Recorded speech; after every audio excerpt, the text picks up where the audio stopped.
Hi guys and gals, Froggy here. This is my '02 Suburban. It's the Z71 model off-road. So it has some little extra nice features that I like. Anyway, it's an '02, so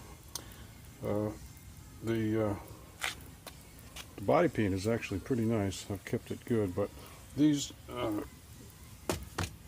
little steps, these tube steps, they're just very faded. So I'm going to take them off and I'm going to paint them and put them back on. And they have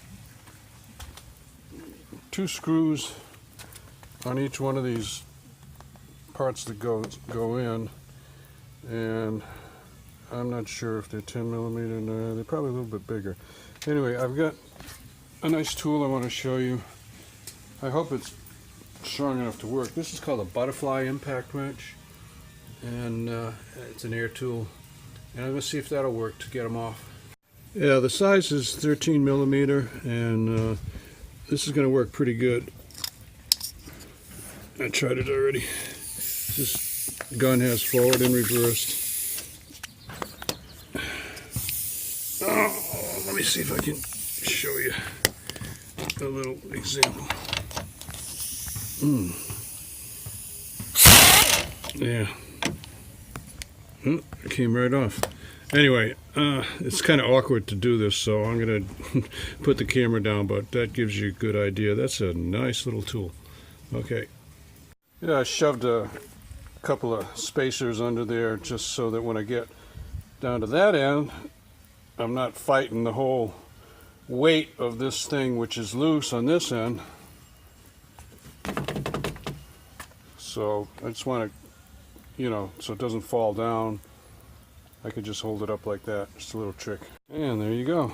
I love it when a plan comes together well. So I got it off now. I don't really have to sand it because, well, I might sand it a little bit, but it's not flaking off or anything. So the base coat under here is pretty good. I'll probably clean it up really good, maybe scuff it up a little bit with sandpaper, and then I'll shoot it with some flat black, not flat actually, I'll use satin black, and these are rubber, so I'll tape that off, and then I'll do these with a rubber die. Okay, I'll show you. Okay, so here's my paint booth. Haha. I set it up on some recycling crates there, just so I don't have to bend over so much. If you're 20 years old, don't worry about it, but Anyway, you're going to get a green scrubby pad and mineral spirits. The scrubby pad will actually scrub up the surface enough so that I don't really need to do sandpaper, probably. So let me get at this. Well, I ran into some stuff. You can see a little bit of it there.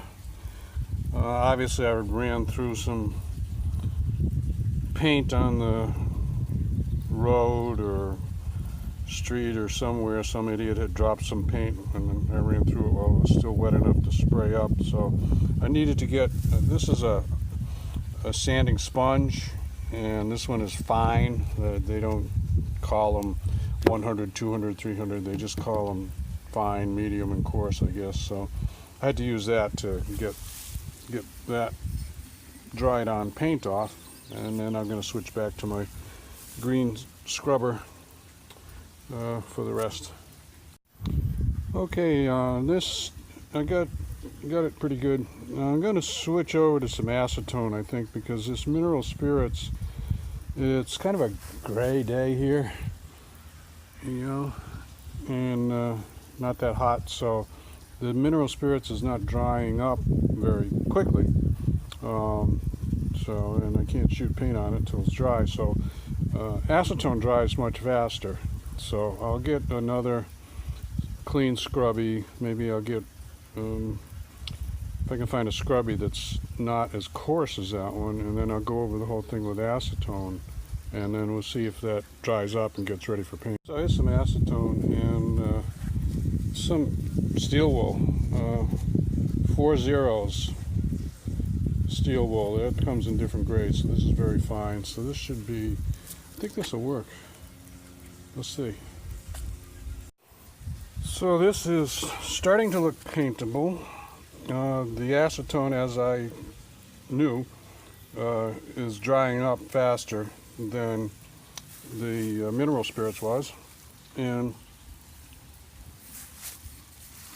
yeah, I'd put paint on that. I just have to tape off these plastic parts, which I'm going to use a different finish, a plastic dye, vinyl dye finish on that. So we do a little taping up and then we'll shoot some paint on it. Okay, so I taped off the plastic part and let's go shoot. I just going to use spray paint about 8 inches off. A motion like this. I'm not going to show you while I'm doing it because I want to control it so that I do a nice job. The main technique about spray paint is don't hold your finger down on the button and just keep going like that. You have to let it go, let it off, otherwise you end up with runs. Okay, so let's see if I can do this without runs. Okay, here it is finished, and sorry I put it away in the garage. I don't want it to sit outside overnight. It's still drying, but I'm happy with how it came out.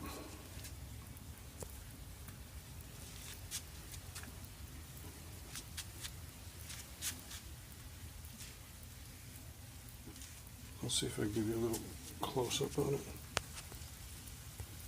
a little focus.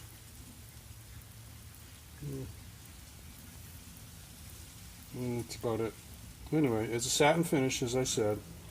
And oh, one little thing I did, I don't think I filmed it, but I'll tell you about it.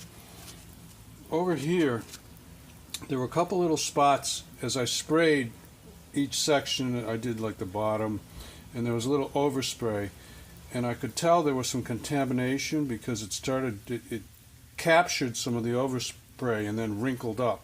So that means there was some solvent or contamination or something left on there.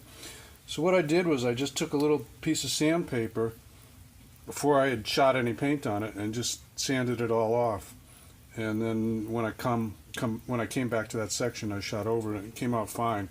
So keep your eyes aware of little things where your preparation was not 100% perfect. And you can catch those and still correct it before you do the finished shoot of the paint. Okay? Give me a thumbs up or a like if this helps you out. Subscribe to my channel if you want more from Froggy. See ya. Bye-bye.